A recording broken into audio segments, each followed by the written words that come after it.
Në Vlorë u hodhën themelet e kuvendit të këngës Labe me një aktivitet të zhvilluar gjatë kësaj të shtune të 4 korrikut, të mbledhur në frymën e traditës, kulturës dhe përgjegjësisë ndaj trashëgimisë shpirtërore. Pjesëmarrësit në kuvend deklaruan se kënga Labe është një nga vlerat më të çmuara të kulturës shqiptare, pjesë e identitetit historike shpirtëror të Labërisë, dhe se ata angazhohen për mbrojtjen, ruajtjen, studimin dhe përcjelljen e saj ndërbreza. Zhvillimi i këtij kuvendi vjen në një moment kur përpara pak kohësh kompania Erzeni po shtroi Labërin dhe grupet Labe me një antireklam. Ky fakt u përmend edhe në këtë kuvend, këtë të shtunë, nga kryetari i shoqatës Labëria Dega Vlorë, Ahmed Demaj. Morën iniciativën se një grup Lab u përdor jo mirë nga kompania Erzeni. Dhe unë them drejtën sot, ndodhem këtu për t'i dhënë mbështetje jo atij grupi vetë, po gjitha ato grupe që për komercializëm, përfitime, nesër mund t'i vënë një grupi tjetër kokën e Dashit, kokën e Zogut, kokën e Miut, e të tjera që po spekulohet mbi këngën tuaj.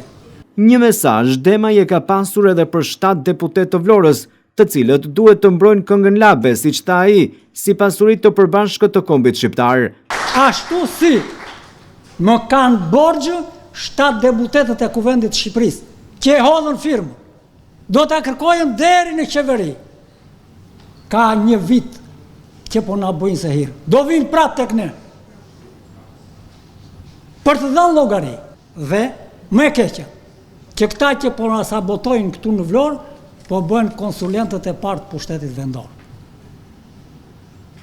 Si ka mundësi o të dashur këngëtar që në një vit 3 festivale, kur tradita jonë më e mira ka qenë një festival në 3 vjet, që sillte cilësi, që sillte tekst, që sillte këngëtar, që sillte të ri dhe mbante fort të vjertit. Studiues dhe profesor kanë referuar për këngën Labe që ka lindur qysh me Labin dhe Labëreshën e parë, e ndërsa ka përpjekje që në artën e shtrirjes së Labërisë të heqin Bregdetin. Studiuesit thonë se është e pamundur që Labërisë t'i heqësh këtë pjesë të zemrës së saj. Në Labëri është kënduar lapshe edhe familjarisht, pa u futur në thellësitë e korreve dhe pa dalë nga Vlora, po përmend vetëm grupin e familjes Feti Ibrahimit, i cili përveç se ngriti grupin e minjohur të Lapardas të vitet 1180, ishte poet popullor, këngëtar, kompozitor popullor dhe mbante përmendës 10.000 vargje. Prandaj i thoshin Homeri Labërisë. Sigurisht që Labëria ndihet fatlume për poetët popullor që vijuan e pasuruan tekstet popullore edhe nga niveli lart artistik i përmbajtjes tyre, si të mëdhenjtë e paruar kujtimit si Malik Lila, Hamdi Pulo e Lef Terçipa, që përbëjnë 4 male të krijimit të këtyre këngëve Labe, për të cilët Kadareja shpreh se do t'i kishin zili edhe poetët më të mirë të vendit. Nuk ka nevojë që unë të them kufit e Labërisë, po nga shekulli 17 deri në ditët tona, kufit e Labërisë kanë ndryshuar disa herë. Trinitria e ekzistencës gjeografike të saj janë 3 urat. Ura e Gajdarit ose Kalasës, ura e Tepelenës, dikush thotë e Leklit, dikush e Dragotit, dhe ura e Drashovicës. Por në fjalorin e gjuhës, në fjalorin enciklopedik shqiptar të vitit 2008-2009, Labëria e shtyn kufin e saj atje ku ka edhe element për të plotësuar atë.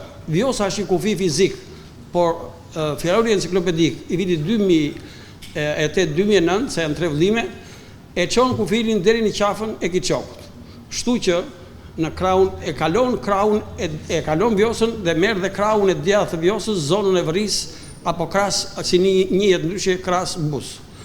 Dhe e shtyn deri në urën e Mifolit, kufirin e Vlorës.